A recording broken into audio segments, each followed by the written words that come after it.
Hello, my friend. I'm hanging out here a little bit in the nice sunny northwestern weather. Happy Sabbath, happy day. So happy day. So happy day it is. Again, welcome to this episode with Joel Chestnut. Tuko Riadha, Pendo la Riadha, episode number 50. What? 50s. Okay. Anyway, just hanging out, trying to check with you how you're doing. I hope you're doing fantastic on this weekend. I'm here just to share a few nuggets, a few words of love, a few words of reflection coming from the man from the eastern part of Africa, the equator, Kenya, the athletic perspective and how it has morphed, how it has evolved over the years. I have just a few lines, a few things I want to just drop by you, and hopefully you can capture this. Did you watch the movie Coming to America?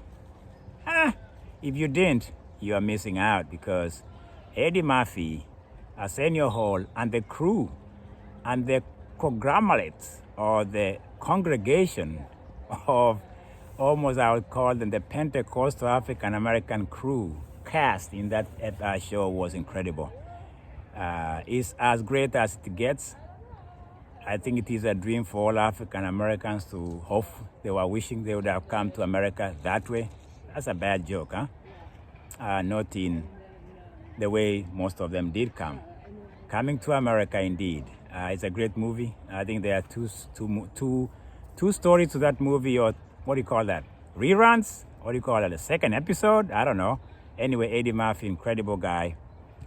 Quite satirical, quite comic, and yet it's far from the truth, my friend, because that's not the way most of us came to America.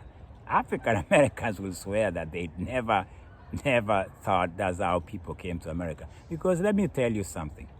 Coming to America, we could just say coming to America, blah, blah, nightmares.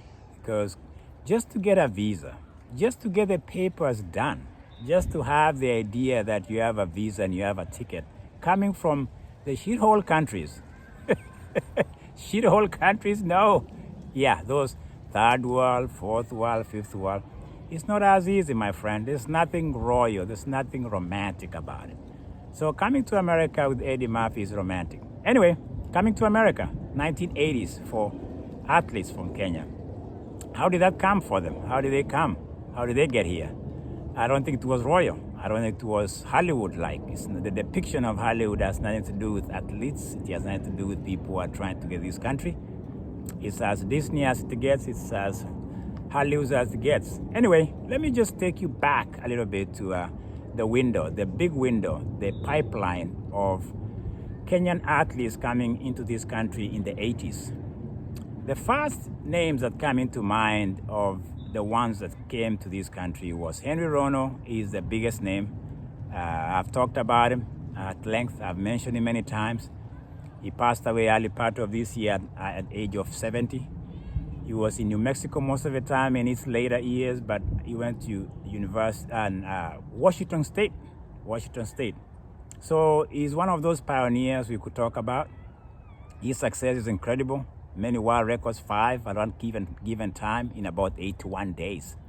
Trust me, that is a lot of world records back then. So he's the first of those people coming to America as an athlete, student athlete. 1984, we started to see success. We started to see success of the first crop, the first pipeline students, the American connection to Kenya. Ruth Waithera, in 1984 Olympics, 400-meter runner. Billy Conchela, 800-meter runner. He came to America as a student. Those are the early signs, early telltale signs of exposure, better training, schools, and the idea that Kenyans are making their way in the Western world.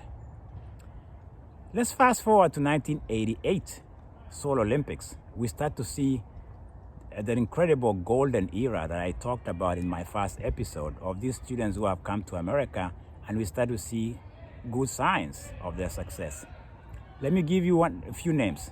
Paul Ereng, Virginia University, 800-meter runner, 800 gold medalist, 1984. Peter Rono, gold medal, 1500. He went to St. Mary here in America. Julius Karaoke, a student that came back then in 80s.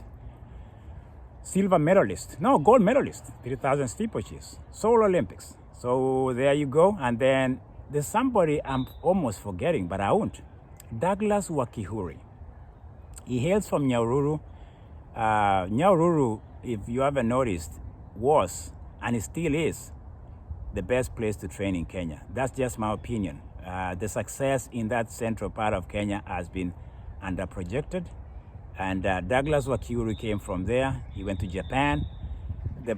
We went east instead of west because we've always looked west as a country. We have this romantic connection with the West, which has really been success by itself, but we forget the East or the Far East. Japan has been another place that I'll talk about in one of my episodes on how successful it's been for people like Douglas Wakihuri. So he wins a silver medal in marathon in Seoul Olympics.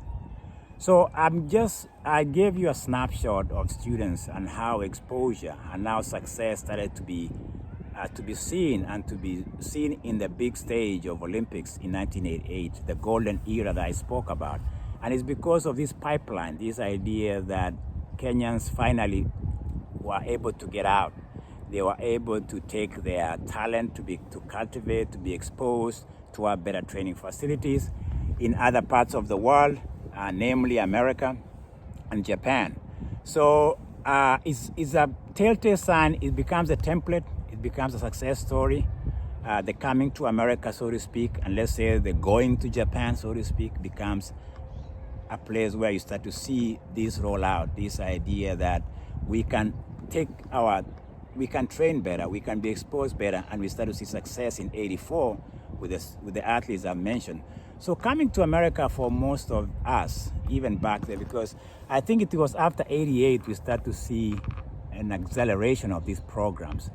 But as good as that acceleration is, there's a diminishing return because 88 was a peak. We had a very good moment in these students that I mentioned that it translates into gold in Seoul Olympics, it translates into success in those athletes. But there's a diminishing return as we move forward from 1988. And here's a component that I kind of hinted to, the idea that running, athletics, goes professional, semi-professional. There's that amateur, there's that component of economics. And it seemed to take away just the predominance or the idea that you just go there and you're a student and you're an athlete. What else? What else are you going to give me? Because I need food in my stomach during off season. I need shoes. I need to take care of my family back in Kenya. I'll talk about it in my next episode, but I was gonna give you just that background here in this moment to see that in 88 per se, the coming to America for most Kenyans athletes, there was a success, early success. The problem with Kenya, which has plagued us all along, we don't reinvent. Because just because we were successful in 88, I don't think we started looking anywhere else to see how we can have these students or these athletes succeed in certain other areas. I don't know whether that's a good thing, but I think it's something maybe I'll try to see what happens after 1988 because it's a phenomenon by itself, but it's a good phenomenon to look at. And I think it takes an eye, it takes an idea of being a student of athletics in Kenya and as in general in the world, because I think that beginning is quite royal. We win gold, a lot of gold from these student athletes in 1988 Olympics. It's truly what Eddie Murphy said, coming to America. It's a good beginning. Does it end very well for most Kenyans? I don't know. Time will tell. Again, it's always a pleasure. It's always joy. I enjoy these moments. I enjoy just saying hello. I enjoy just saying ujambo, ubarikiwe, be blessed. And I'll talk to you soon because if we are in this country, like me, look at the freedom I have. I don't take it for granted, the blessings, I don't. And so I like just to share that with you. As I say, good night.